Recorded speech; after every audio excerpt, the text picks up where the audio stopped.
Welcome to the Zone Coverage Football Show, your pre-game build-up to Pigskin Sundays.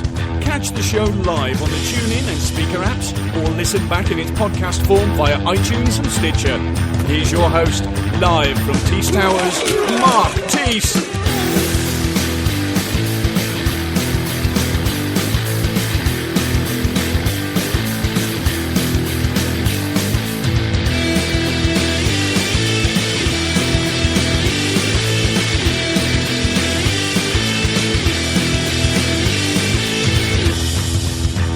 The show is now sponsored by DynastySportsEmpire.com, your number one resource for all your Dynasty sports needs. Whether it's MMA, baseball, basketball, NHL, DynastySportsEmpire.com has you covered. So head over to DynastySportsEmpire.com and sign up today.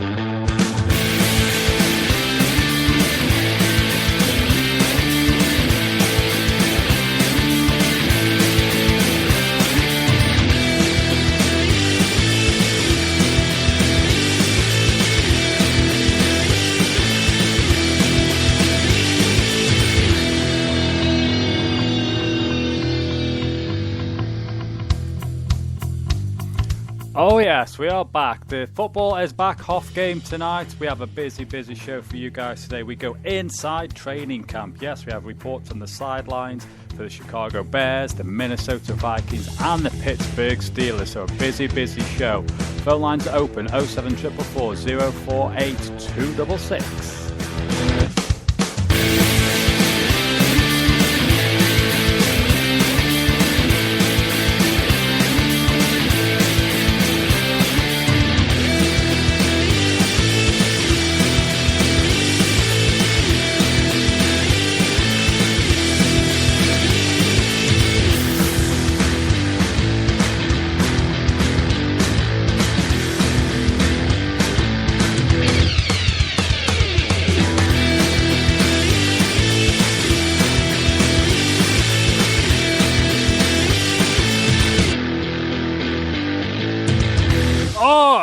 There we go.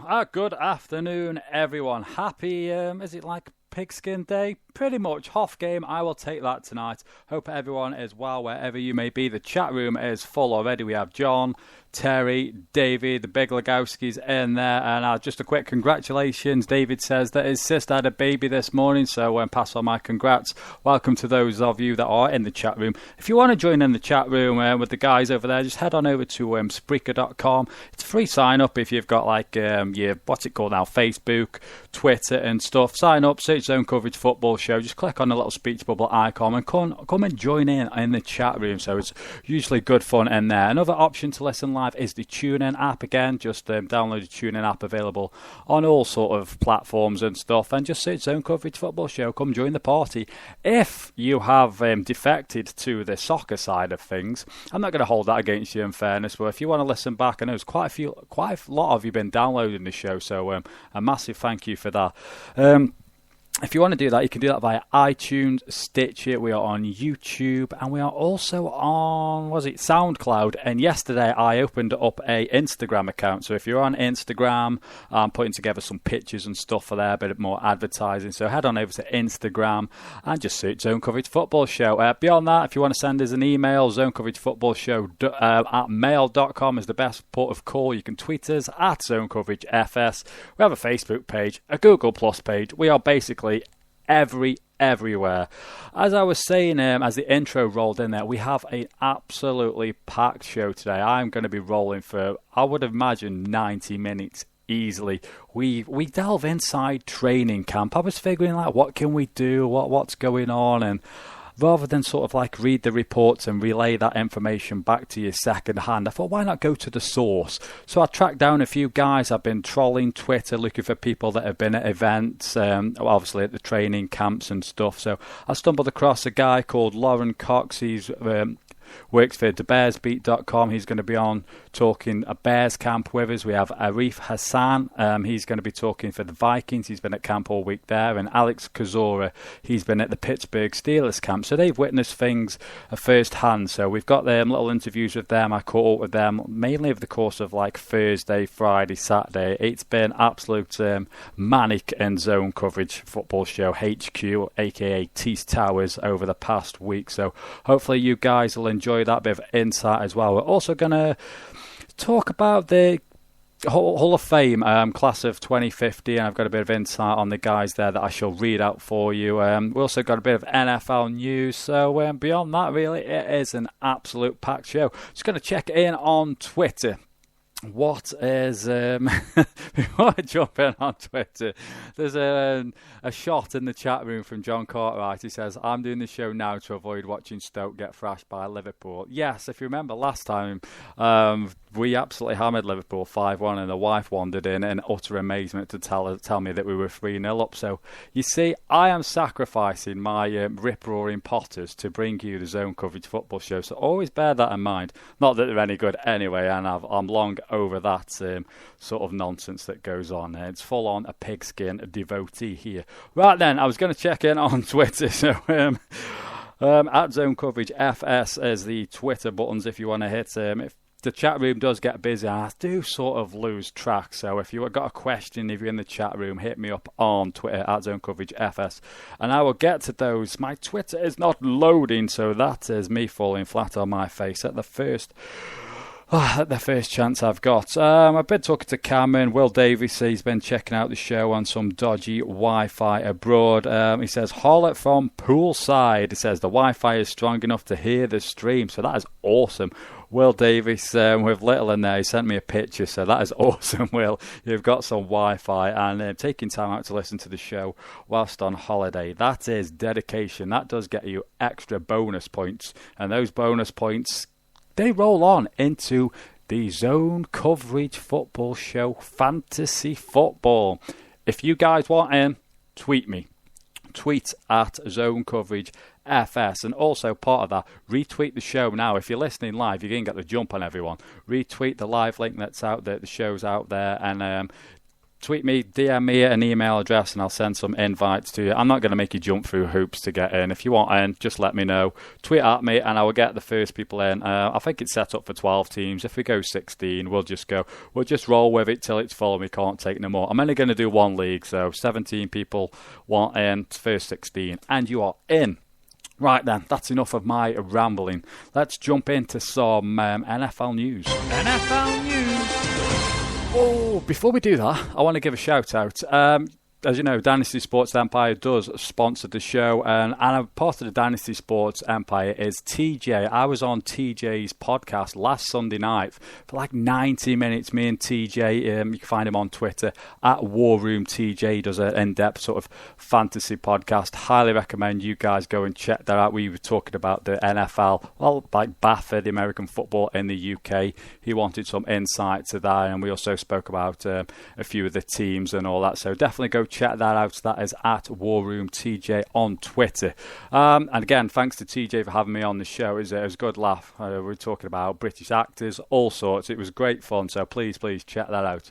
Right then, let's get back to this news. Jeremy Mincy, this goes way back. He held out for a couple of days, and the defensive end agreed to a $500,000 raise for the 2015 season. And the Buffalo Bills. I can't read my notes. Where's it gone now? The Buffalo Bills, yes, have suspended Aaron Cromer for the first 6 games of the season. That was also announced late last week. The Ravens, Matt Elam, he's out for the season with a bicep tear. He's a third-year safety, will miss the entire season. He tore his bicep during full contact practice last Sunday. The Texans, a lot of hype surrounding the Texans going into this season. The sole sort of focus of their sort of attack, basically, is Arian Foster, and once again he's been struck down by injury. Just how good could Arian Foster have been if he'd not been suffering these niggling injuries? He's a hell of a talented player, but his body just does not seem to hold up to the rigours of an NFL life. He's set to undergo surgery. He's got a groin issue. He's going to have that surgery with Dr. William Myers. He is an expert in sports hernias. That's going to take place in Philadelphia on Friday, so that would have already happened by now. Panthers cornerback Chris Houston, he's decided to retire at the tender age of 30. He was second round draft pick by the Falcons in 07. Not on 07, that doesn't make sense. Yeah, it does, 07. He played lastly for the Lions, started 12 games for them in 2013. He compiled 324 tackles, 13 picks, and 91 career starts between the Falcons and Lions. The 49ers have cut cornerback Chris Cook. They gave him a one-year deal in March of this year.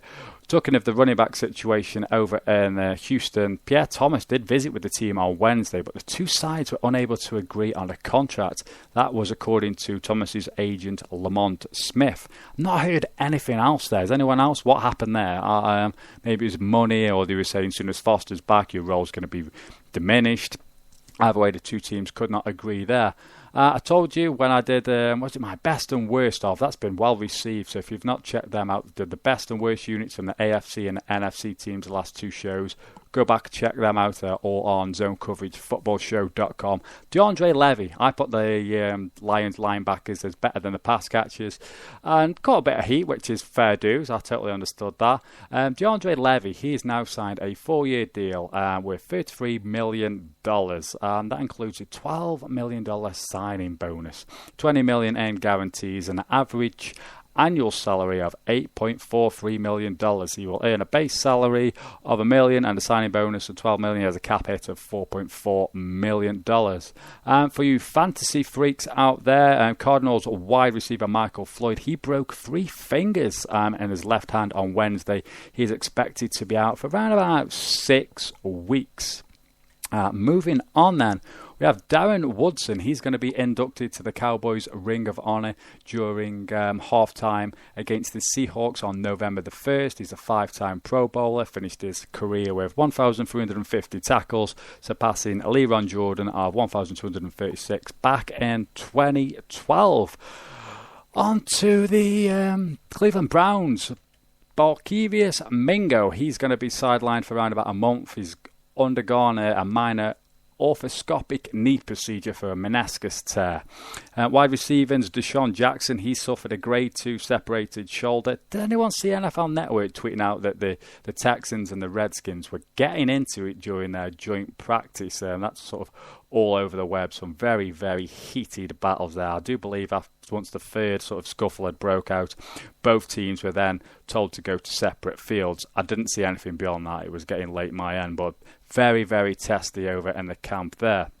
Anyway, grade 2, his shoulder was separated. Apparently he ran into a tackling sledge during Thursday's practice.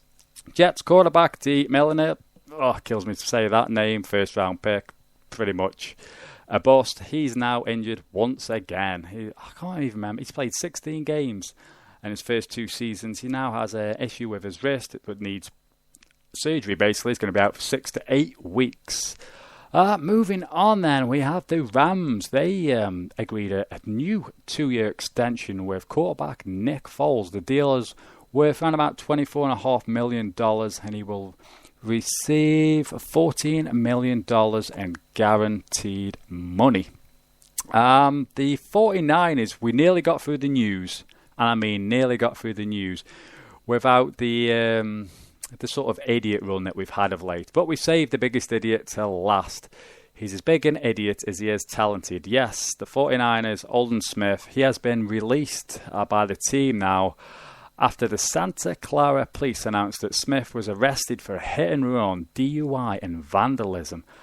It's the latest in a long line of issues for Smith. He served a 9-game suspension last season for violating the league's policy on personal conduct, substance use of abuse. 2013, he missed 5 games following a DUI arrest.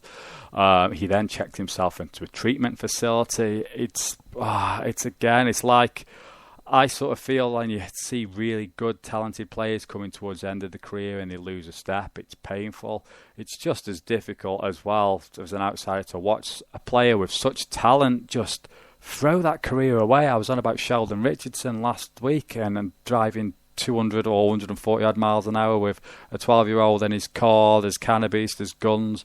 Alden Smith, I mean, come on, people. You're absolutely blessed to have this opportunity in life. Can't you just take it and run with it? A $12 million, I'd be happy with a couple £100 signing bonus whenever I got a new job. That would be nice. Never mind 12 millions, 5 millions and 2 millions. You're in a position of privilege and you are abusing that.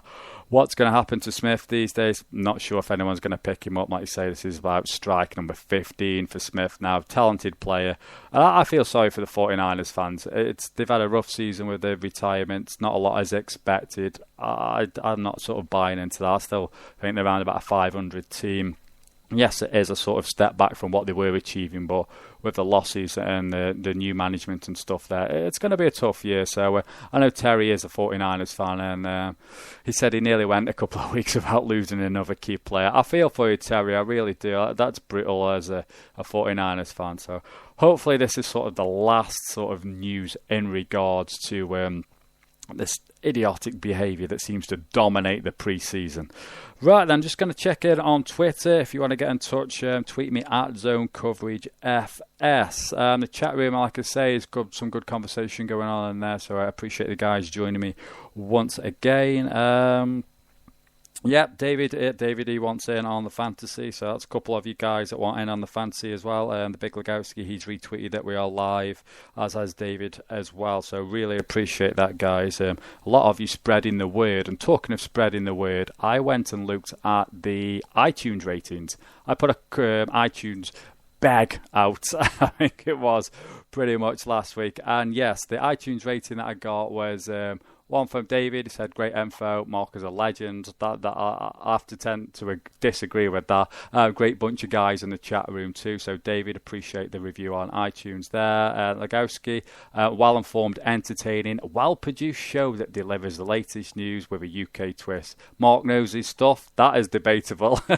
Research his topics. Yeah, do that. So the discussion extends into the chat room. You can get involved via text and everything. Huge shout out for you guys. And the last review was by the Fozzer, a funny, knowledgeable host with a cast of 10s calling in. That is fantastic. He goes on to say, seriously though, very enjoyable and well worth a listen. Hustle here and never quit. So really appreciate anyone that took the time out to leave us a rating on iTunes. It's very, very humbling and nice to see. So I am bowing as we speak now. So the well-produced part, yes, that definitely got some emoticons, a range of emoticons in the chat room. Well produced. You want to hear me stumbling through these interviews I've got lined up in a minute. Right then, talking of interviews, let's check in with the Chicago Bears. We're going to head on over to... we're going to pretend to head on over to Chicago. It was recorded in a week. So this is Lorin Cox. You can find him on Twitter at CoxSport1. And what I will appreciate, if you guys can tweet these and say that you heard them on the show and you thought they added some excellent insight to my rambling nonsense. So I'm going to drop in the chat room now. Have a natter to you guys, and you sit back, enjoy Bears insight from training camp. So here we go. Joining me today is Lorin Cox. He is a writer for TheBearsBeat.com. You can find Lorin on Twitter at CoxSports1. Lorin, it's an absolute pleasure for you joining the show today. How are you? I'm doing great. How about yourself? Yeah, very well. Busy my end. I would imagine not as busy as yourself with training camp and stuff. Before we get into camp, just give us a little insight into like who you are, Lorin, what you do, and TheBearsBeat.com as well, if you would, please. Yeah, so...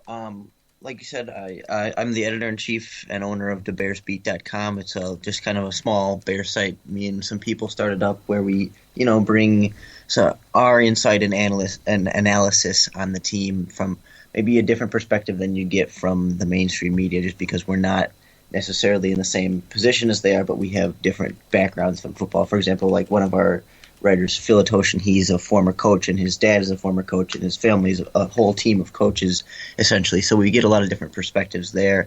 I also am trained to be an analyst for Pro Football Focus, so I've got a little bit of a background going there as well. So, yeah, that pretty much sums it up as far as my background. I've been writing about the Bears for quite a few, a handful of years now, and I'm a student journalist now and hoping to get a little bit farther into that as I go in my career. Yeah, that's how I stumbled across you guys via your podcast, and it was something that stood out to me. The insight in that is it's very different. You haven't just got two guys just chatting away. It's very insightful. You cover the X's and O's, go into the systems and stuff. And for me, I found it of interest, so I highly recommend that everyone goes and checks that out. You're doing a great job there, Lorin. Thank you. Right then, let's get into the gist of training camp. I know from listening to the show that you've made the journey out to camp. So what's the sort of general feel around camp? Obviously, you've got John Fox coming in, taking over from Mark Trestman. Have you sort of noticed anything different into their approach and style and the sort of feel around the training camp? Yeah, it's definitely a different experience being down there. I mean, as a member of the media, the first thing that stood out was the differences in the rules. They're very strict this year about what media people are allowed to tweet about, what they're allowed to take pictures of. I mean, there's only like 10 minutes at the beginning of camp that anyone can take pictures, at least as a member of the media, whereas someone in the stands is allowed to tweet and take pictures of whatever they like, which has caused some controversy among people there. But from a football perspective, it's very regimented and it's very militaristic in the sense that it's every player, like for example when they're stretching, they get in lines. Everyone's lined up by position. Offense and defense are facing each other. They're never intermixed or chatting or even anything like that. It's just like get to business, get done what you got to do, and then offense goes to one field, defense goes to another field, and everyone kind of just works and competes. And it's like they build these two teams in camp to compete against each other to kind of harbor that sense of competition across the board. How has that been sort of taken in by the players? Have they adjusted to the change? Is anyone sort of like kicking back against that? Or is it like, right, it's we draw a line under last year, we'll just embrace this new system and go forward with it?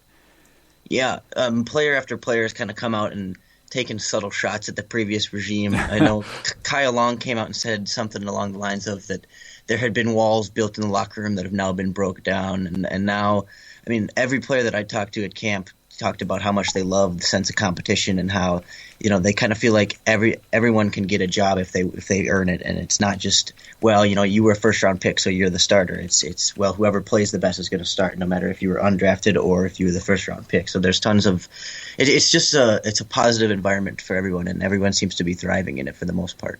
Yeah, it definitely sounds like you sort of re-energised the sort of team, because obviously you know how it is. Like you say, first round pick, they sort of assume that they're going to be the starter, and now that's no longer sort of on the line. It says open competition. It should generate some good hits in camp, I would imagine, as we get into the padded practices and so on. Yeah, there's already been a couple scuffles, I believe. A lot of times on the running plays especially, you get a pulling offensive lineman who hits a defensive lineman a little bit too hard. And I know Martellus Bennett has been at the forefront of a lot of those scuffles where he gets a little emotional out there.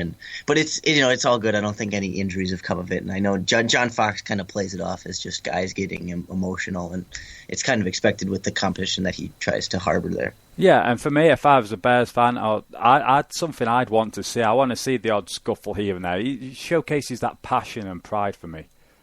Oh, absolutely. I mean, I think you didn't see as much of that passion and pride last year in Mark Trestman because he tried to go along with this everyone let's be friends and we're all on the same team, which is in theory works, but it just didn't seem to work in practice in NFL football. I mean, it's the kind of thing that maybe would work better in college or like in the CFL with him, but the guys just needed to be able to sort of let it out and express themselves and be more passionate in maybe not as positive of a way, but not a destructive way either.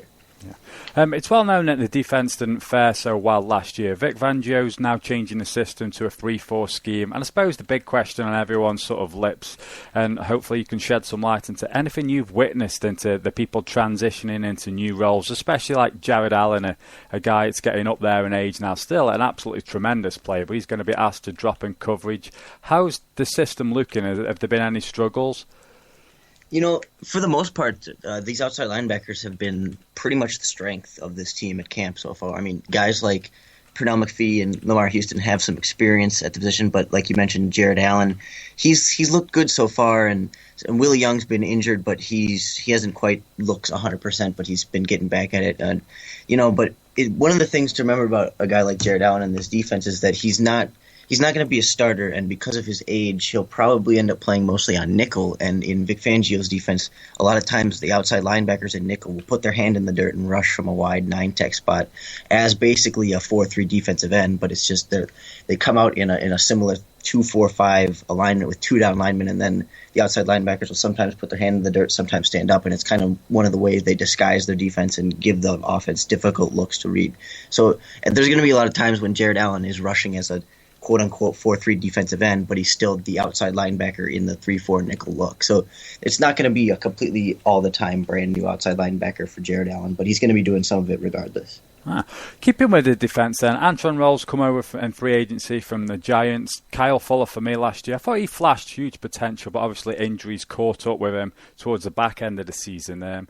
What have you seen that will encourage Bears fans this year? Because the secondary, you could argue that was the weak link last year. Oh yeah, for sure. It was definitely an area of concern, and a lot of the question marks are starting to be answered, but there's still a lot hanging over them. I mean, Antrel Roll has looked solid in training camp. He looks to be a great leader in this defense, at least for the short-term future.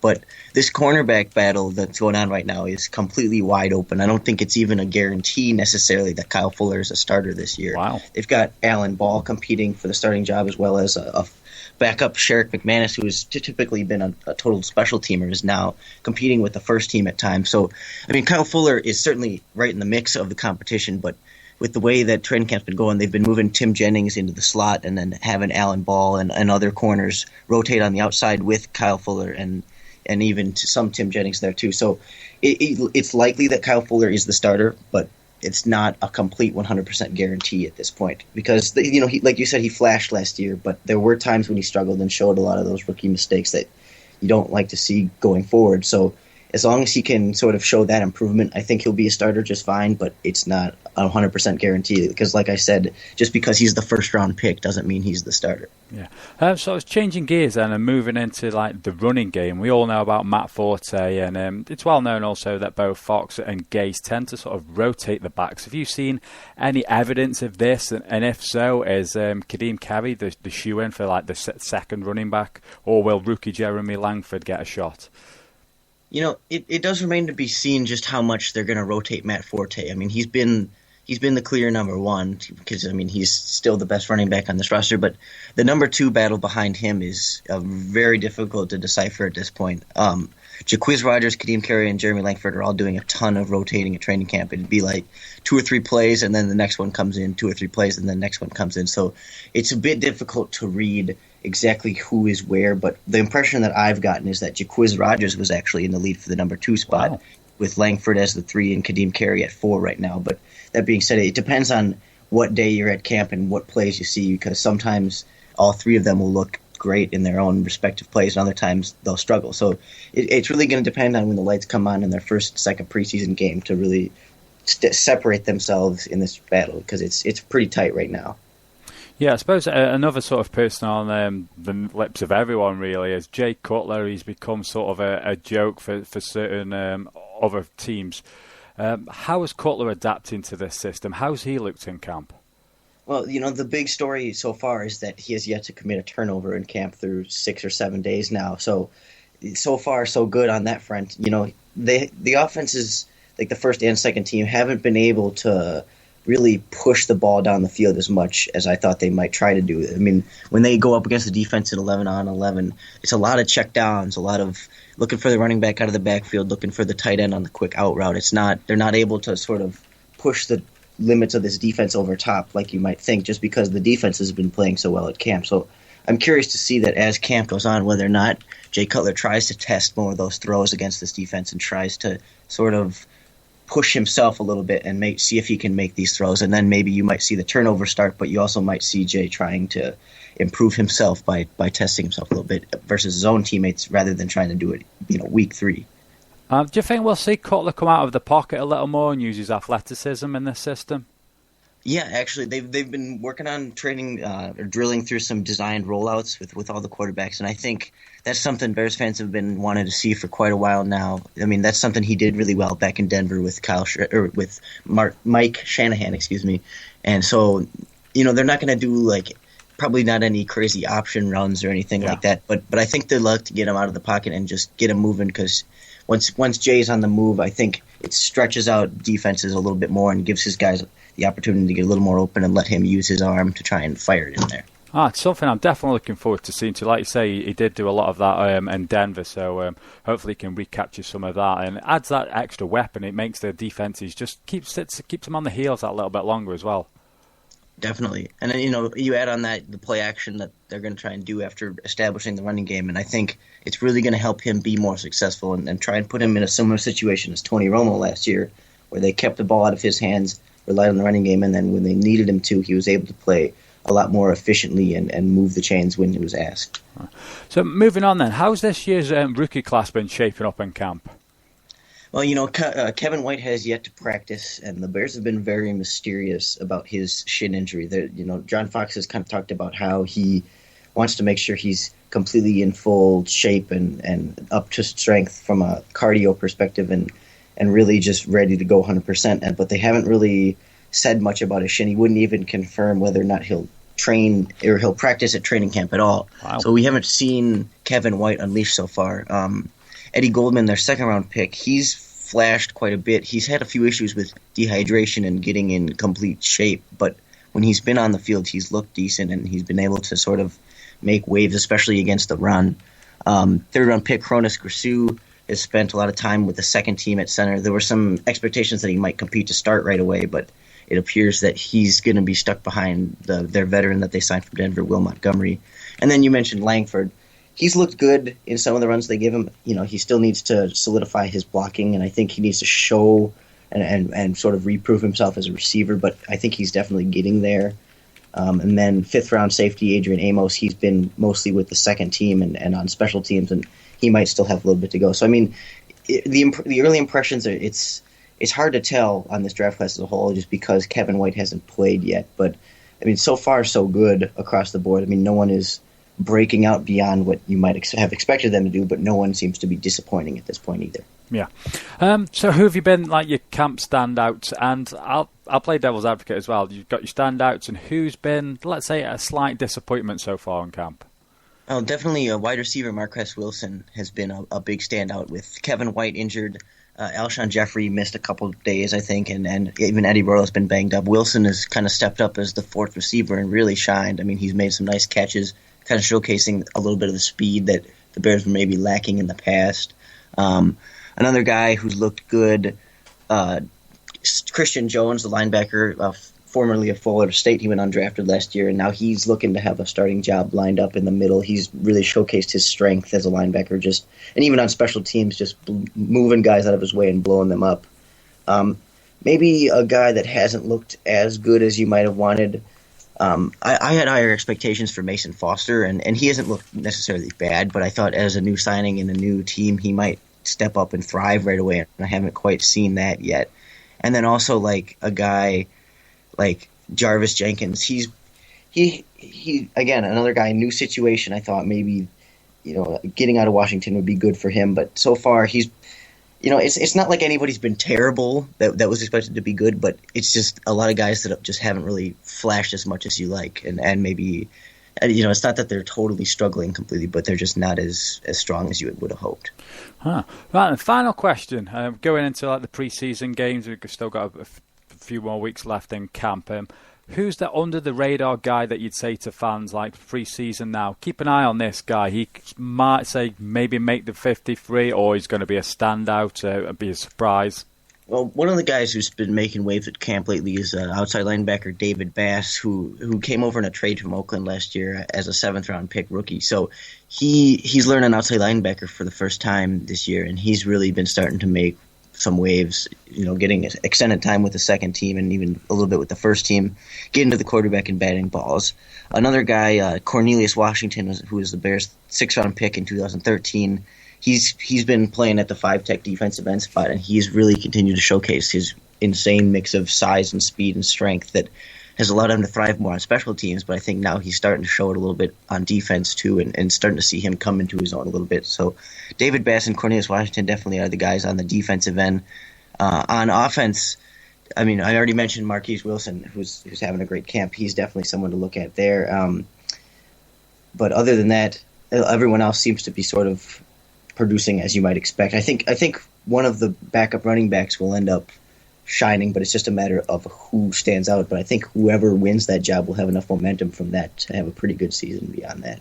Oh, brilliant. Excellent stuff, Lorin. If you want some more insight, X's and O's, anything Bears, head over to thebearsbeat.com on the internet. Also check out the podcast. And Lorin, you can find him on Twitter at CoxSports1. Lorin, it's been an absolute pleasure. Loved the insight. Very much appreciated. Thank you. Yeah, thanks for having me. It was a pleasure. And there we have it. That was some insight from Bears camp, and really, really appreciate Lorin joining the show there. So again, like I did say at the end of that little interview, at Cox Sports 1 or thebearsbeat.com, you can find Lorin's work. Definitely go check it out, guys. Very, very in-depth X's and O's stuff if you're deep into that. Highly, highly recommended. So, again, much appreciated. Right, in between the sort of breaks that I'm going to have in between the interviews, we're going to talk about the 2015 Hall of Fame class.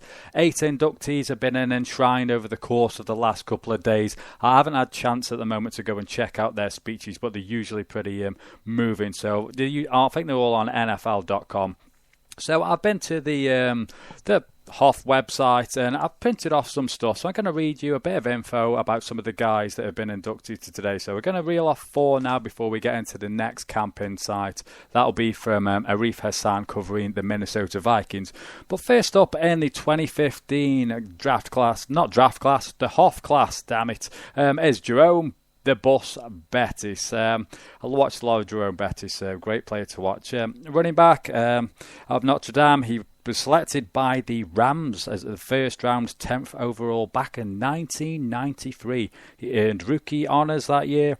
He finished the rookie season with the 7th best rookie rushing total in league history. He was the first Rams rookie to rush for 1,000 yards since Eric Dickerson did so in 1983. He was the Rams' leading rusher from 93 to 95. He then went on to play for the Pittsburgh Steelers. He was the leading rusher 96 to 2001, again 03, 04. At the time of retirement, his 8 1,000-plus yard seasons was tied for 3rd best in NFL history. And his 13,662 yards ranked 5th all-time in career rushing yards. He was voted to the Pro Bowl 6 times.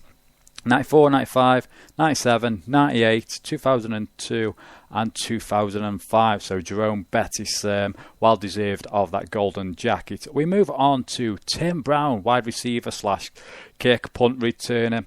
He played for the LA and Oakland Raiders and then the Tampa Bay Buccaneers. 17 seasons in the NFL, 255 games. He was a Heisman Trophy winner. He was selected by the Raiders in the first round, 6th overall in the 1988 draft. As a rookie, he led the NFL in kickoff returns, return yards and yards per average. On his returning, he led the NFL in receptions in 1997. At time of retirement, his 14,934 receiving yards was second highest in NFL history. Was it 1,094 yards and 1,200 kickoff return yards? He has a combined net yards of 19,682 yards. That's 5th all-time at the time of retirement. He scored 105 total touchdowns. What a career. He was voted to the Pro Bowl 9 times. In 1989 and 1992, he was in the Pro Bowl as a kick returner. An absolutely fantastic career there for Tim Brown. Next up, we go to the Dallas Cowboys defensive end / linebacker Charles Haley. Charles played his 12 seasons in the NFL, 169 games. He was selected by the 49ers in the 4th round in the 1986 draft. He is the only player in NFL history to play on 5 winning Super Bowl teams. He began his career at linebacker and led the 49ers in sacks. In each of his first 6 seasons, he recorded 4 double-digit sack totals with the 49ers, including 12 as a rookie, had a career high of 16 Lorin back in 1990. He then moved to defensive end after a trade to the Cowboys. He added 2 more double-digit sack seasons in 94 and 95 before suffering a serious back injury, and he was limited to just 5 games in the 96 season. He retired after undergoing surgery, and then after a couple of years hiatus, signed with the 49ers as a backup defensive end for a couple of playoff games in 88. In 99, he came back for the final season and added 3 more sacks to finish his career with a total of 105 sacks. He was twice named NFC Defensive Player of the Year, 90 and 94. He was voted to 5 Pro Bowls, named All-Pro twice, once as a linebacker, once as a defensive end. Played in 6 NFC Championship games over 7 seasons.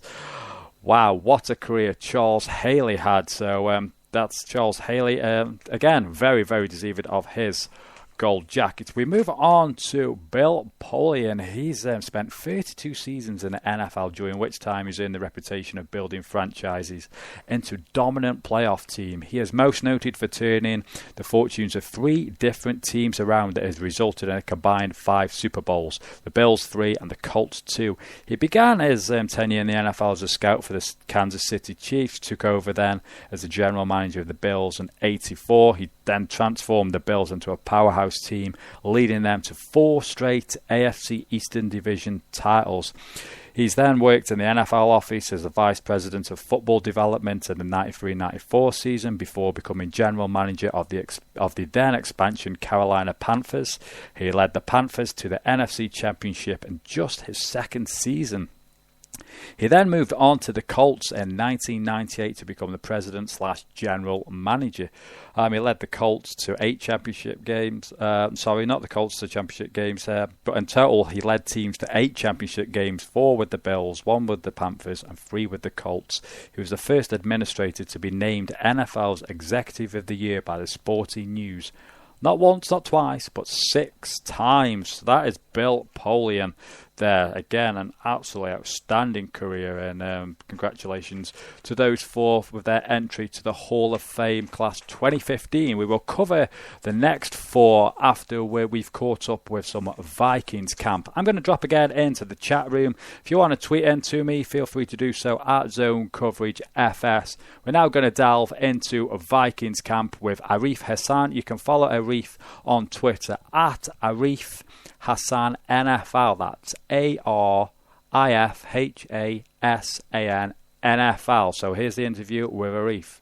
Joining me today on Zone Coverage Football Show is Arif Hassan. You can find him on Twitter at Arif Hassan NFL. He writes for the Vikings Journal and Optimum Scouting. Arif, welcome to the show. Thanks for having me. Oh, it's an absolute pleasure. Just for those listeners that are maybe unaware of you and those Vikings fans over in the UK, we do have a few of those listeners. Give us like a brief sort of introduction to yourself. Tell us, who is Arif Hassan? What does he do? How is he associated with the Vikings? Yeah, sure. I've been writing about the Vikings for the past 4 or 5 years. That's kind of hard to keep track of now. I've written for a number of websites, and I've been credentialed to write about the Vikings at like training camp and the draft and other sort of press events for the past 3 years. So yeah, it's been my dream to cover the Vikings, and now I get to do it. Cool. So how's camp looked in year 2 under Mike Zimmer? Is there an air of expectation around the place? Anything different to last year's setup? What's the sort of feel around Vikings camp? Yeah, it's running a lot smoother right now. I think people sort of understand where they fit with Mike Zimmer. You could say that the expectations are a little bit higher, but it seems like everyone feels like they didn't do a very good job last year, which is kind of surprising given that they've improved their record, and it's very difficult to do that when you lose your best player, when you have a rookie quarterback, when you've got a new head coach. And so the standard for success is really high around the organization. And they expect to do better this year, and they all genuinely believe that they're committed to a playoff run this year if they execute. Sort of like you mentioned the playoff run. There's a lot of hype from the media and the outside noise. As a fan yourself, do you feel that this team has the potential to make a push this year, or is everyone sort of For me, I get sort of the feeling that everyone sort of discarded the Lions. They've got the Packers then for a lock. Is it this year, or if not, most definitely next year? Yeah, I think when you talk about like the potential for a playoff push, I think it's there, but I think more likely than not, they're going to have to wait a year, kind of like what you said. I think it kind of makes sense that, people have been down on the Lions just because, they lost maybe their best defensive player. But I think you're right that they're a very serious threat in the division, and it might take another year before they can do that, especially because I expect their offense to improve even if their defense won't. So it'll be tough, and I think that the NFC in general is going to be tough to crack. The Packers are, you don't ever want to say a team is a lock to win the division, but they're as close to lock as you can get. So to get the wild card, you're probably going to need 10 wins, and I see this as a 9-win team. So yeah, obviously they have the opportunity to be better than that and be in the wild card, race. But I don't know that I would say it's more likely than not that they're a playoff team. I think that for the most part, they're very close to a playoff team. Yeah, so just on that brink. Right then, we'll get back to camp and we'll start off with a couple of questions regarding the secondary. Do you feel that this unit could challenge the Seahawks for the title of the best unit within the NFL? And how does this unit look as a whole on the practice field? Yeah, I think the standard for the best unit of the NFL was a little bit too high for the Vikings to meet. I think that they won't quite be able to meet sort of the elite secondary that the Seattle Seahawks have put together, for example. But I think that the secondary can be very good. I think that they have to figure out sort of this other safety position. I think that for this year they're set at the starting quarterback position they have opposite Xavier Rhodes. But going forward they're going to have to need a little bit more from the current rookie Trey Waynes and see how that'll turn out for them. But I think the secondary is very good. I don't think it's great yet. But there's two players, Harrison Smith and Xavier Rhodes, that both have the potential to be Pro Bowl quality players. Harrison Smith's already a Pro Bowl quality player, even though he didn't make it. And so it's a very good secondary. You've got a coach that's perfect to make it a great secondary, but it's not there yet. Yeah, you mentioned Xavier Rhodes, and obviously Trey Waynes was drafted. Is there any evidence of Captain Munnerlyn? Is he going to play inside now? Has there been any evidence of that during camp? Yeah, it sounds like what it looks like in camp that he's only been able to take nickel snaps as a slot cornerback. He hasn't really been able to challenge as a starting cornerback. The veteran that they brought in from Cincinnati, Terrence Newman, looks to be the other starting cornerback. But Captain Munnerlyn is focused exclusively on playing from the slot, and it looks like he's more attentive this year than last year. I mean, his biggest problem last year wasn't talent or physical technique or anything like that. It's been his attention to detail and his ability to play within the scheme, something that's improved for him this year. We'll move on then to the offense. There's a lot of hype. I've been reading a variety of articles surrounding wideout Charles Johnson. What have you seen from him? He's a very fast player. He's a very tall player. He's rangy. He can track the ball well. There's a lot of athletic talent about him that makes him very exciting if he can reach his potential. He's a better route runner than I thought he would be, and he has the ability to get open, but the biggest issue he had last year is that he wasn't very physical. He didn't do a lot against physical cornerbacks. He wasn't very good in contested catch situations. That seems to be, we'll never really know until he gets to play the opposition, but that seems to be something he's improved on this year. He's a lot more physical. He has the ability to go up and get the ball. But I initially thought he was maybe an 800-yard receiver. It looks like he could be a 1,000-yard, maybe a 1,200-yard receiver just because he has been playing so well in camp so far. Excellent news. Opposite then, Mike Wallace has come over. We all know that Mike Wallace has sort of got this reputation for a bit of an attitude and can be a bit of a pain in the rear end within the locker room. How's he settled in with the Vikings so far? So far he's been the consummate teammate. He's been a mentor to young players. He's been nothing but nice to the media. That doesn't hurt in terms of how we report how he's doing. But no, he's been fantastic to everybody. There's no reports internally. There's nothing leaking about his attitude. There's one thing you have to there's a caveat to that, which is that This is kind of what we heard in Miami until the games actually started. Yeah. So you kind of want to wait until at least the first game. But, so far, he's been a phenomenal teammate. And I was a big critic of the move, in part because of the attitude problems that he had in both Pittsburgh and Miami. So far, it's been working out pretty well.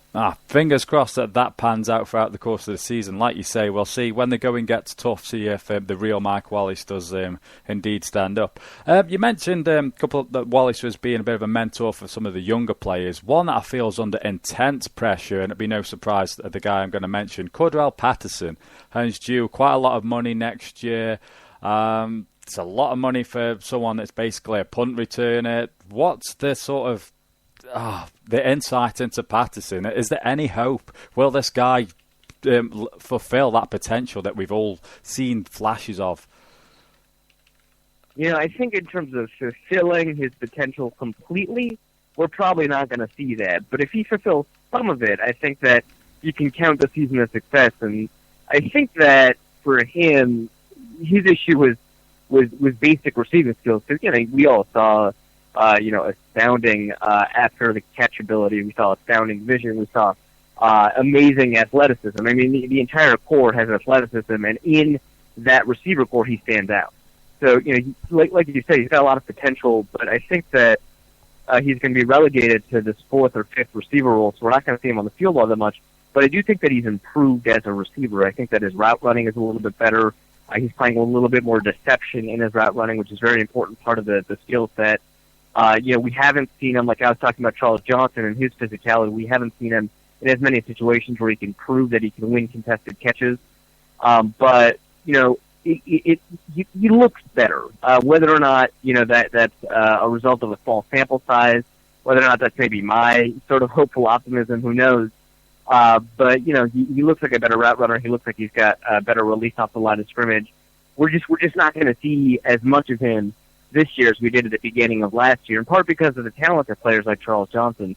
I think there's no hope for him in terms of fulfilling all of his potential, but it looks like he could turn into a starting caliber receiver.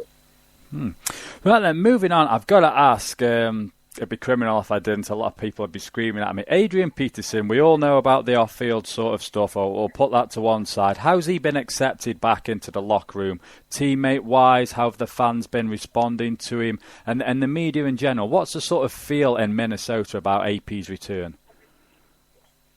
Well, I think the most hesitant people are the media. I think the fans have accepted him wholeheartedly, at least, based on what you can see. It doesn't sound like anybody who was opposed to him showed up at training camp.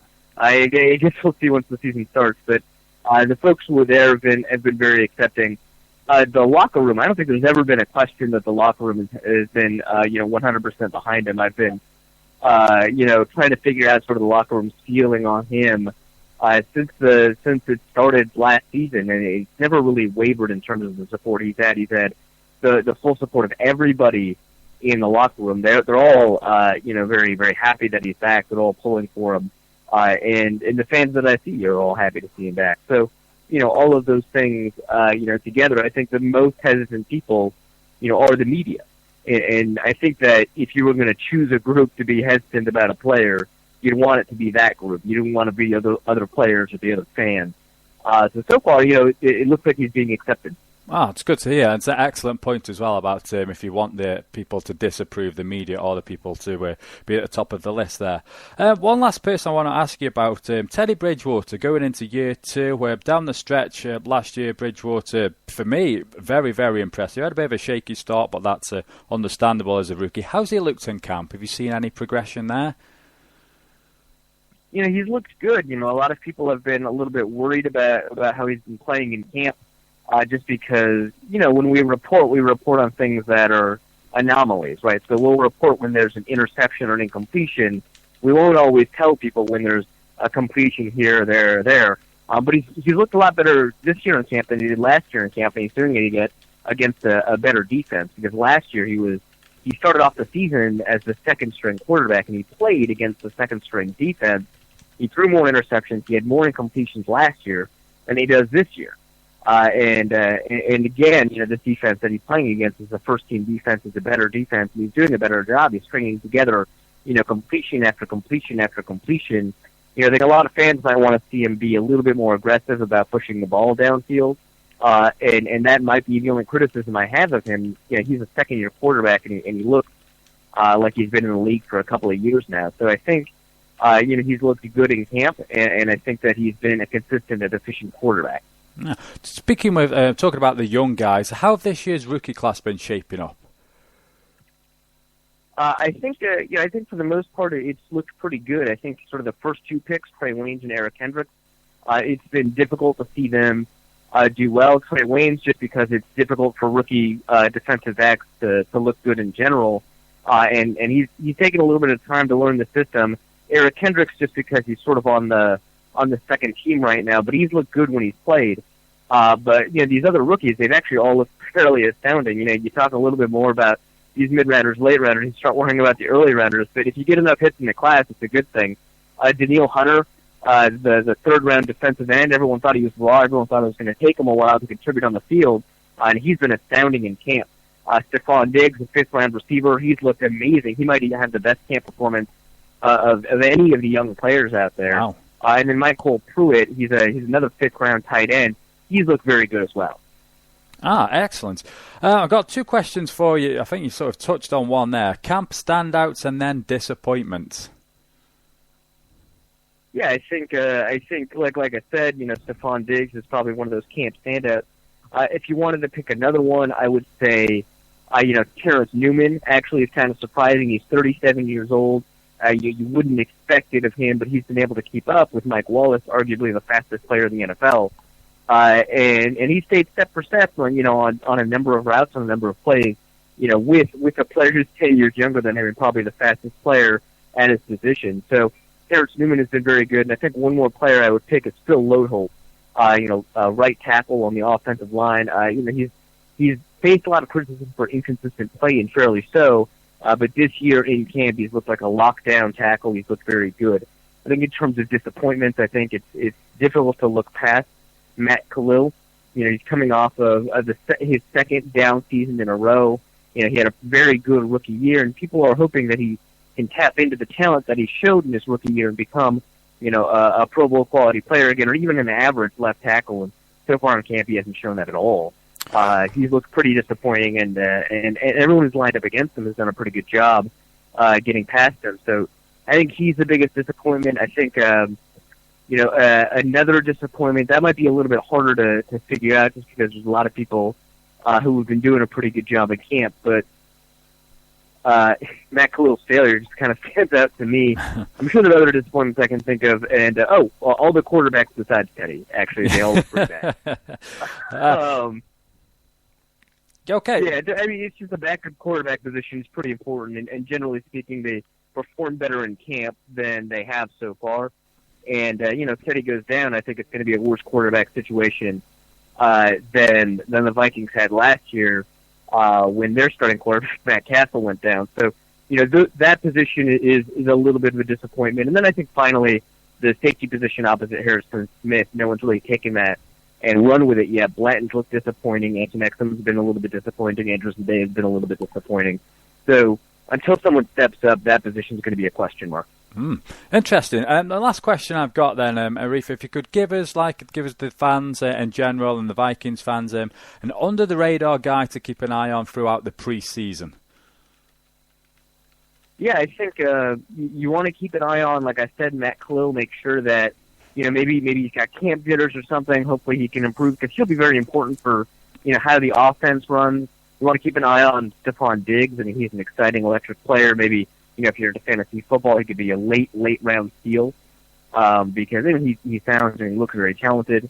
And then I think you just want to keep an eye on Teddy. I mean, he's a second-year quarterback. I think that's always a very compelling story. He had a very good rookie year, but by no means was his rookie year as good as Andrew Luck's or Russell Wilson. So he's still got a lot to prove. And he would be fun to watch, I think, during the preseason. Brilliant. I really appreciate that, Arif. Again, you can follow Arif on Twitter at Arif Hassan NFL. Arif, I really appreciate you taking the time out from your busy day to come on the Zone Coverage Football Show. Thank you. Thanks for having me. And there we have it. That was the latest insight from Vikings camp there. Very interested to hear the sort of insight into what's going on with Adrian Peterson, how he's been accepted back in the locker room, and so on and so on. A couple of players there. John Cartwright is over the moon in the chat room because he's in a Dynasty League by the sounds of things, and he's over the moon that Stephon Diggs is receiving rave reviews during camp. So his team is absolutely loaded. He's got a couple of good ones there, and hopefully you guys found that as insightful as everyone else seems to find it. Right then, we will jump back in. We've got 4 more people to roll through in the 2015 HOF class. We will start off with the late Junior Seau. Played for the Chargers from 1990 to 2002. He was then with the Dolphins for a couple of years, 03 to 05, and then 06 to 09 with the New England Patriots. He was in the NFL for 20 seasons, played in 268 games. Back to the beginning, he was selected by the Chargers in the first round, 5th overall in the 1990 draft. He started 15 of 16 games and he played in as a rookie, finishing as the team's second leading tackler. He was a first-team All-Pro selection 8 times. He was selected to play in 12 Pro Bowls, recorded 56.5 sacks during his careers. He intercepted 18 passes for 238 yards. He recorded 10 or more tackles in a game. This is outstanding. 10 or more tackles in a game 64 times. That is impressive. In 94, he helped lead the Chargers to the first and only Super Bowl appearance. Where else was he? He was the Chargers' leading tackler 8 times and led the team in sacks twice in 96-97. Played in Super Bowl, as we'll remember, with the Patriots. He was the Chargers' MVP 6 times, NFL Defensive Player of the Year in 1992, and he was also named to the NFL's All-Decade Team at the 1990s. So that is the late Junior Seau. Nice to see him getting honoured there. Fantastic career. We move on next to Will Shields, a guard for the Kansas City Chiefs from 93 to 06. 14 seasons, 224 games. He was selected by the Chiefs in the 3rd round, 74th overall in the 1993 draft. He was placed into the lineup for his first NFL game after a left guard suffered injury. The next week he was inserted at playing right guard. He started every game from that point on through retirement. So that is 93 to 2006, started every game, never missed a game during 14-year career, 224 games, 223 starts, all franchise records. I mean, 12 straight Pro Bowl berths. He was named first team All-Pro 99, 02, 03, and 94. He was part of the Chiefs line that established a franchise record, allowing a mere 19 sacks. He was a member of the NFL's All-Decade team of the 2000s, and he joined Hall of Fame linebacker Derek Thomas in 99 as the only active players named to the Chiefs' 40th anniversary team. So Will Shields, that is impressive. 14 years, never missed a game. Wow. We move on to Mike Tingelhoff, center for the Minnesota Vikings, 17 seasons with the team, 240 games. He was originally signed by the Vikings as a free agent out of the University of Nebraska, earned a starting nod at center as a rookie, and never relinquished that role for the remainder of a stellar 17-season career. Known for his durability, toughness, and perseverance, he never missed a game or practice, and started 240 regular season games of a career that ended in 1978. He also played in 19 playoff games during his career. He anchored an offensive line that helped the Vikings claim 10 division titles in an 11-season span, dating from 1968 to 1978. He received national accolades by his 3rd season in 1964, with the first of 7 consecutive seasons in which he was named first team All-Pro. He was also elected to the Pro Bowls 6 straight times during 1965 to 1970. That is impressive. Like Will Shields, Mike Tingelhoff going there. Never missed a game in 17 years. That is, or practice. That is unbelievable. We shall move on to Ron Wolf. numerous teams he's been with. We start off, he began his career as a scout for the Raiders in '63, recognised as one of the finest personnel men in pro football. Made a long-lasting mark as a lifetime player personnel director for the Raiders, and then later as an executive vice president / general manager of the Green Bay Packers. Wolf spent 23 seasons helping build a Raiders franchise that posted winning seasons in all but 6 years during that span. At age 37, he was named a general manager of the then expansion team Tampa Bay Buccaneers and built a foundation that earned the team a trip to the NFC Championship game by his 4th season. He then went on to rejoin the Raiders in '79. He headed up personnel operations until 1990, and he briefly joined the Jets for this season. During 11 seasons as an executive VP / general manager, he turned the Packers into a dominant NFL franchise, claiming 3 straight NFC Central Division titles and back-to-back Super Bowl appearances. So Ron Wolf, again, like all the 7 names I've read out previously, congratulations and an excellent class. The 2015 HOF. I'm sure you'll all agree there. They are. I've done the research. I won't lie. I took this straight from the HOF website to just do these players justice, and I'll be honest. That was the short. That was the Cliff Notes version of each of these individuals. So head on over to ProFootballHallOfFame.com and the stats and. Just you can see why these players have got in. I mean, 14 years without missing a game. I did one season, Boston knee, and now retired. Not that I was ever excellent at anything like that, but that is impressive to do. Right then, let's check in on the chat room. Yeah, the stats and stuff there. And John Will Shields, college HOF, Chiefs HOF, and now pro HOF, 14 years of Chiefs. So very good stuff there. Noel asks a question. It's Tom Wrigglesworth as the answer to your question. Noel, he's the lookalike. He looks like Aaron Rodgers. Tom Wrigglesworth. Check out his YouTube video. I'm sure Noel's posted it a few times. That is very funny. Looks like Aaron Rodgers. Actually goes over to Green Bay and sort of walks around town, and people are like, "Are you Aaron Rodgers?" And as he talks, they're all like, "You're putting on an accent, Aaron." And he's like, No, I'm not. It's go check it out. It's on YouTube. Tom Wrigglesworth. Check that out. Our final piece of camp insight this week comes from Alex Kozora. He writes for the Steelers Depot. You can also find him on the Terrible Podcast. Excellent podcast, very insightful. So Alex Kozora, you'll find him on Twitter at Alex_Kozora. That's Alex, obviously, _ surname spelled Kozora. So we'll check in with Steelers camp now. I'm going to drop back in the chat room. So guys, I'll be with you in a moment. So sit back and enjoy this. Joining me today on the Zone Coverage Football Show is Alex Kozora. He's a writer for SteelersDepot.com. You can also hear him on the Terrible Podcast, and you can find him on Twitter at Alex_Kozora. Alex, it's an absolute pleasure to have you on board. How are you? I'm good, Mark. Thanks again for having me on. Anytime. It's my pleasure. Like I said before we got into recording this, I'm a huge fan of the Terrible Podcast, and I do highly recommend that any, not just Steelers fans in the UK that are listening, but NFL fans in general, some X's and O's there, and just a great insight. You do a fantastic job. Thank you. Yeah, we that's what we try to pride ourselves on, is just trying to give the fans a level of information that you really can't find anywhere else. Because a lot of people think that fans don't care about the real detailed stuff, but there is a big segment of fans like yourself, Mark, that really care and crave about that stuff, and that's what we try to do. Yeah, it is. Everyone's asking me. We had a guy phone in last week asking for books that we could recommend to him and stuff like that. So, like you say, there is that huge craving.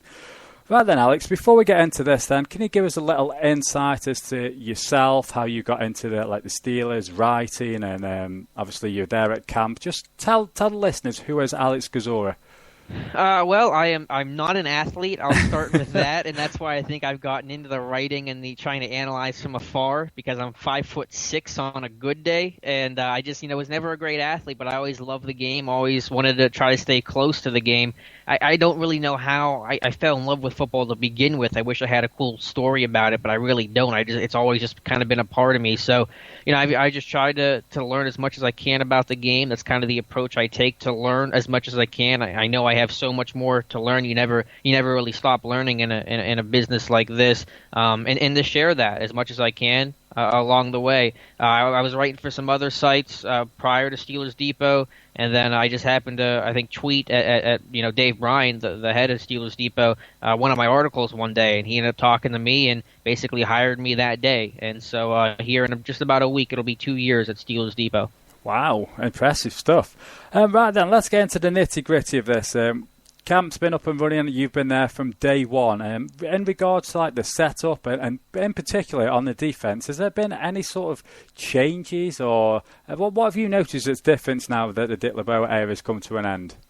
Yeah, Mark, I get asked that a lot about, what differences you see under Keith Butler, and I think, hopefully, the game against the Vikings will really tell that story. It's to some better degree. You're not going to learn everything because it's still the first preseason game. You're going to be relatively vanilla. There's a lot of talk about the cover two, and I do see part of that, but I want to preface this and caution people that you're not going to get a true Bud Carson of the 70s, or Lovie Smith, Tampa 2 defense, because no one really runs that anymore. It's become, such an easy defense to exploit with how complex offenses are. There's a lot more that goes into coverages than just straight cover 2. But you do see some elements of that, in practice, either individual drills or in team drills. I'm sure you're going to see some of that, during the season. The other big thing I think you see from Keith Butler is a lot of one-gapping, and what that means, instead of just taking on the block as run defender, trying to shoot the gap, get between, say, the center and the guard, or the guard and the tackle, to try to penetrate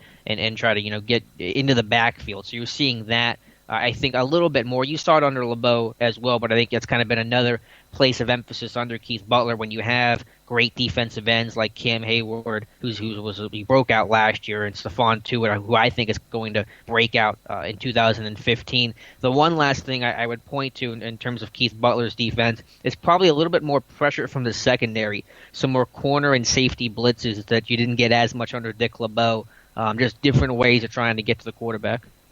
Oh, cool. That's good then. There's plenty going on, plenty of change, and like you say, you might not notice it at first, but give it 5 or 6 weeks, and then the subtle changes will be evident.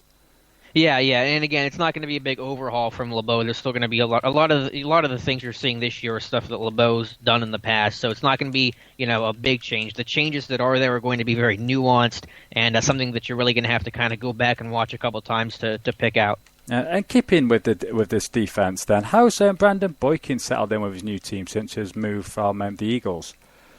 I like what Boykin's done. I mean, this is a guy that obviously I knew about him a little bit from the Eagles, but I never really watched in person, didn't really have a great idea of what his skill set was. He's a guy that's kind of, elevated as he's gotten more comfortable in the playbook. He's kind of getting more reps and playing more with the first team. I think this is just a guy that's a smooth corner, that's very fluid. He's a guy that is able to get out of his break quickly, close on the ball quickly. I've seen him do a little bit of everything, Mark. I've seen him make plays, on the ball. I've seen him open field tackle, gotten a little bit of special teams work, return work. So when you have a versatile guy like that can do a lot of things, at his position corner and also in the return game, I think that gets you excited. And then, Mark, I just love this move in general, just to give the Steelers some really good corner depth, because at one point, in camp, the Steelers just did not have much corner depth, especially after Senquez Golston was hurt with a shoulder, and that seemed to become a fairly serious injury, because then really you only had 3 corners: William Gay, Cortez Allen, and Antoine Blake, and there was not much proven players behind that. And so to add a guy like Boykin, to become your slot corner, which is probably what he'll be, gives you Blake as extra depth, and it just makes me feel a whole lot better about the Steelers' cornerback situation. Yeah, it's like a unit, the entire unit coming under the scrutiny, while under the spotlight sort of last year. And in particularly for me, it was like the safety position was a bit of an issue. We all know the great Troy Polamalu, he lost a step. And for me, I personally hate seeing legends of the game lose that step and reach the end. It brings a tear to the eye because you know there's such good players. So what's going to happen with the safety position this year? Is Shamarko Thomas due to step up? Who is starting with the ones? Who's been running with the ones safety-wise? You know, the Steelers, the day before camp, Mark, the Steelers had 10 safeties on their roster. They finished yesterday with about 4 healthy guys. It's really, really crazy. The starters, though, for week 1 will be Shamarko Thomas and Mike Mitchell. They're both hurt right now. Mitchell has a hamstring. Shamarko has a shoulder injury. Neither one of them are going to play in the Vikings in the Hall of Fame game. So the starters are going to be a couple of the backups, Will Allen, who's been here for a long time, and Alden Darby. But you're right, Mark. You know, those guys have to have great years. Shamarko's still pretty much an unknown. You know, you want to see him get as many reps as possible. You want to see how he looks in coverage. Everybody knows he can hit, but how well can he cover in space? Mike Mitchell, he's healthy, or he was supposed to be healthy. He doesn't have the groin injuries that plagued him in 2014. Hopefully, the hamstring is just cautious. I think that it is. I think they're just trying to be very careful with Mike Mitchell. But of course, he needs to have a great year this year. Yeah, changing gears then, we'll move into the offense, and we all know about Antonio Brown and how what a weapon he is. I think all 32 teams, all 31 teams, I should say, including the Steelers, need a player so versatile as Brown. But I'm curious about Marcus Wheaton and Martavius Bryant. Who's going to be the two there? Or are they going to line them up differently? The theory I've got, you could maybe line up Marcus Wheaton, Martavius Bryant on the outside and run Antonio out the slot. Would that be something that the Steelers might do, or am I just playing crazy? No, you're not. You're not crazy, Mark. Todd Haley and Richard Mann, the receivers coach, they love to move these guys around. So I never put these guys at just the outside receiver or just the slot receiver. Those guys move around a ton. You'll see AB in the slot. You'll see Bryant in the slot. Wheaton will probably be the main slot guy, if you could call it that. I get asked that a lot, Mark, about who's the number 2 or who's going to be the number 3 receiver. It sounds like Wheaton will get a lot of work in 2 receiver sets, but I think it's really interchangeable. And with the amount of 3 receiver sets, 11 personnel that Steelers use, they used it 64% of the time last year. So you're going to get those guys on the field a ton regardless, just because you're going to be in 3 receiver sets. The other thing I would add about Martavis Bryant, he's a guy that's played more than 500 snaps once in his entire, college and NFL career. A guy that got rotated a lot at Clemson, obviously missed the first 6 weeks last year, was inactive before he finally, was at a place where he could play. So the thing you want to watch with Bryant is that he's never really had to deal with a 16-game regular season NFL workload. He's added weight. He's at about, I think, 220, maybe 225 pounds, which is positive. But that's a new challenge for him and an underrated one. Just how do you handle, physically and mentally the rigors of playing, close to 800 snaps? Yeah, I imagine that's going to be a bit of an undertaking then going forward for Bryant. Yeah. People talk about the challenges for Martavis Bryant, and there's some that stick out. How well can you run the whole route tree? Can you be more than just a vertical threat? But I look at just being physically and mentally ready to go each week. In week 16 when you're tired and the weather's bad and you're playing, an AFC North team. Do you still end up playing like you did in week 1? People talk about the rookie wall. Obviously, Bryant isn't a rookie, but he could kind of have a rookie wall moment this year because he's playing, actual, snaps that he didn't get last year. So you add in the 5 preseason games, though he's not going to play against the Vikings because he's got an elbow injury. 16 regular season games, hopefully playoff games. That's a lot of snaps for Martavis Bryant, and it's going to be interesting to see how he handles that. Yeah, it's definitely a player I'm going to keep an eye on then towards the back end of the season. Moving on then in towards the backfield, obviously we've got Le'Veon Bell suspended for the first couple of games. D'Angelo Williams, have you seen a great deal from him? And has Dre Archer featured much at all? I like Williams. Again, they've had so many guys that are kind of holding out in camp. Williams has kind of missed the last couple of days, I think, with just a minor shoulder injury. But, he lost some weight. Mike Tomlin challenged him to get his weight down to, I think, about just under 215 pounds. So you see some burst with him, and I like that. I like him in pass protection. I think he's a professional. It would seem really, really minor play, Mark, but there was one time where Williams got the ball, he gets tackled to the ground, he gets up and jogs the next 10 yards just to finish the play. Yeah. And I love that message that it sends to the other boatload of young running backs that they have there, Bell really included. So I like what Williams has done. For Archer, it haven't been used a whole lot different on offense this year, compared to last year. The big thing with him, and the thing he really just has to go out and attack, Mark, is just being a great return man. And Mike Tomlin said he's going to be the starting punt returner and kick returner in the Hall of Fame game. That's a nice step one for him. But he has to create some splash plays there because it's going to be very tough for him to get consistent snaps on the field. So he's going to have to make the most of what he can do on special teams. Just moving on then, some of the units that sort of get overshadowed and overlooked by these fancy wide receivers and corners. But have you noticed that sort of any improvements within the O-line, the D-line, any standouts or surprises? I'll start with the offensive line, Mark. And the great thing about the Steelers' offensive line is just the lack of change. I mean, it's the same group, last year to this year. So I think there's a lot of continuity there. I think there's something to be said for that. But I think they're also talented, and that's the more important thing. You can put 5 of me, as an offensive lineman. We're going to be terrible, no matter how much we play together. But these are just all talented guys. Kelvin Beachum, who might not look like a left tackle, is a really good one. Hopefully the Steelers can get a long-term deal done with him. You have Pouncey, David DeCastro, Marcus Gilbert, I think has a lot of talent, and I thought he got better as 2014 went along. And they have a great teacher, too, in Mike Munchak. This is a guy that obviously has a great pedigree, a Hall of Famer, but he just really teaches them well.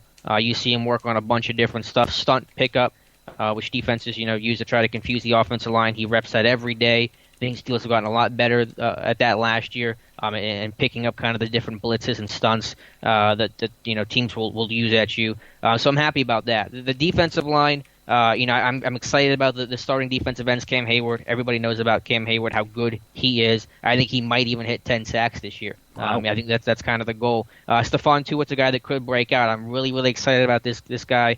Mark, he worked with a trainer. His name's Chuck Smith in the spring on his hand use and his pass rushing ability, and you kind of see that here early in camp. The depth is probably a bit of a question mark. Cam Thomas is probably going to be the number 3 defensive end who struggled last year, but there's really not anybody else right now. They just lost a guy, Clifton Gathers, who got put on injured reserve.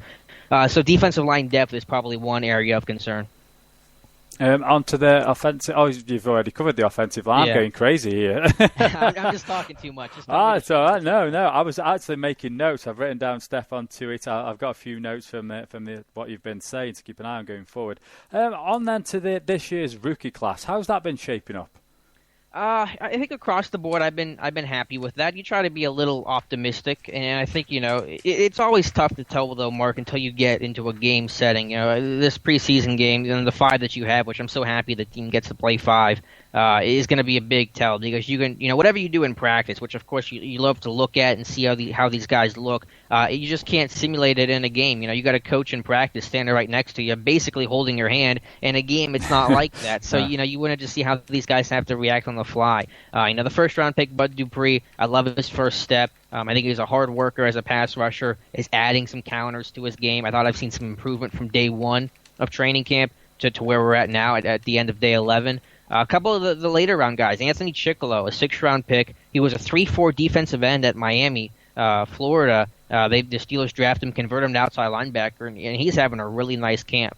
He's this guy that is a hard worker who gives good chase to the ball. I think he has good run defense, a lot better bend and dip. That hip and ankle flexibility around the edge is a lot more impressive than I thought. He got his weight down. He's at about just under 255 pounds, and he moves really well in space. And I've been really impressed with him. I think that just, effort and desire he has will make him, a good piece on special teams in the preseason, even if he doesn't have a lot of experience there.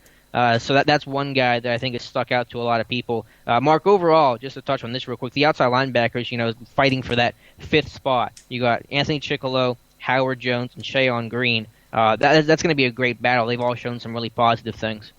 Anyone else sort of like camp standouts? You mentioned Chiklo a couple of times. Is there anyone else within the roster? And also, we'll have to play devil's advocate here. And also, anyone disappointing? I've got a sneaky suspicion I might know who you'll say after listening to the terrible podcast. Oh goodness! Now you put the pressure on me. Tell me who do you think I'm going to answer? Just give me the answer. Hayward Bay. Hayward Bay as the disappointment. Yeah. Yeah, I mean, Hayward Bay is one of those guys that looks great, is still a really good athlete, and does have some value to this team as a special teamer. But I know you've been listening, Mark. His hands, it's just an adventure every single time he tries to catch the ball. I mean, there's always guys that disappoint you a little bit. You want to see some stuff in game, so I try to be a little more optimistic. There's a couple guys I thought that might make some noise. A guy like Matt Conrad, who I thought could be some of that defensive end depth. That doesn't seem like he's even going to make it past the first roster cuts right now. Real quick, I'll give you one other guy that I don't know if he's going to make the 53-man roster, but has really impressed me is Ian Wild. He was a linebacker in college, and in Canada he played up in Winnipeg, and the Steelers moved him to safety. I didn't think he would be a good enough athlete to be able to really stand a chance in the NFL. But, Mark, I'll tell you what, this guy's really impressed me. He moves well. He's got great hustle. He's always got his nose in the pile, a special teamer. He can be the up back on the punt team, can long snap, play pretty much everywhere. So I think this guy has really impressed me and really opened my eyes and kind of proved me wrong. Yeah, that's another name I've written down. Ian Wild. We'll see if he makes the cuts and see if anyone's quick to snap him up then. Last question then, Alex. Any sort of under-the-radar guy? I know you've touched on a few, but is there anyone else like under the radar to keep an eye on through the preseason? That's a good question, Mark. I mean, I mentioned Tuitt, so I guess in Steelers circles he wouldn't be considered under the radar. Maybe in NFL circles he would be. I'll give you one more name, and this is a guy that's fighting for a roster spot, and the numbers crunch there might kick him out to the practice squad. But C.J. Goodwin, he's a small school kid. He played at a real small, Division II school. Ended up getting a recommendation for a workout by Mel Blount, the famous Steelers cornerback, and the team brought him into camp. I didn't play much, didn't really play at all in the preseason, but ended up making the practice squad somehow to the surprise of many, and was there the whole year. So he comes in this year and is having a nice camp. This is a guy with nice size at about 6'2", a crazy vertical of 40-plus inches, a long strider. I thought he's looked good in camp so far. I think that's a guy with a lot of the nice physical tools that you look for, the baseline tools, to try to push for a number 6 receiver spot, or at worst a practice squad. So Mark, he's going to get a lot of playing time here in the preseason. He'll probably start in the Hall of Fame game opposite of Hayward Bay. So he's going to get a lot of work, and I'm really excited to see how this guy looks in an actual game environment. Well, you've definitely added some extra excitement for the Hall of Fame game for me on Sunday. I've got a list now, about 3 or 4 names, so I'll be keeping an eye on them, and especially going forward into the season. Alex, I really, really appreciate the time. Again, folks, if you want to follow Alex, you can find him on Twitter at Alex_Kozora. Again, the SteelersDepot.com. Check out his fine work then, and also check out the Terrible podcast. Highly recommended, and this is coming from a Jets fan as well, so do go check that out. Alex, really appreciate the time. Thanks for coming on board today. Thanks so much, Mark. Thanks for having me. Hopefully I can be on again sometime. It'd be my pleasure, yes, definitely. And there we have it. That is your camp insight for this episode, folks. Again, a huge thank you to everyone that took part in the camp insights for this show. I know Alex Kozora, he's actually been tweeting out like a trooper saying he was on the show, so I'm going to send these guys a message after the show's done again to thank them. Again, Arif Hassan for covering the Vikings for us, and Lorin Cox for covering the Bears. Lots of chat generated in the chat room there. Everyone seems to really enjoy that. So again, folks, I really appreciate you jumping on board today. Next week I've got irons in the fire for more camp insights. I think I've got the Washington Redskins confirmed at the moment, and we're in talks with another couple of teams, so I've got to keep them under wraps going forward.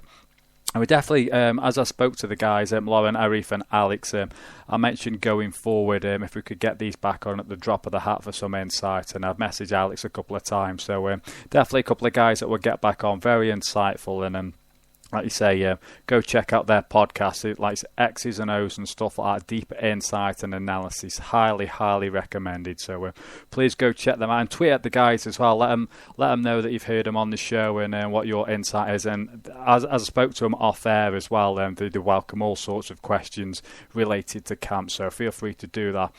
And that just about wraps it up today, folks. We've got a bit of Hall of Fame insight for you, a bit of information on the HOF 15 class camp insight. It's been hard work at my end, but thoroughly enjoyed it. The guys that have come on board have definitely added that extra element to today's episode, and I'm eternally grateful for that. Like I am for you guys that keep spreading the word. Noel is going through his entire Twitter account, retweeting pretty much everyone in regards to the show. So Noel, you sir are a trooper, as is John, Sean, Terry's been in the chat room. David's gone earlier. The Big Lebowski as well. He's been in the chat room. Everyone that's graced that, it's been very, very much appreciated. So thank you. We'll be back next week, same time, 3:30 till probably around about 5 o'clock again. So a good 90-minute show this week. I'm going to tweet out the links again if you want to be in the fantasy football. Just hit me up on Twitter at ZoneCoverageFS. You can even drop me an email if you'd like. ZoneCoverageFootballShow@mail.com. Facebook. We've now got an Instagram account with Google+.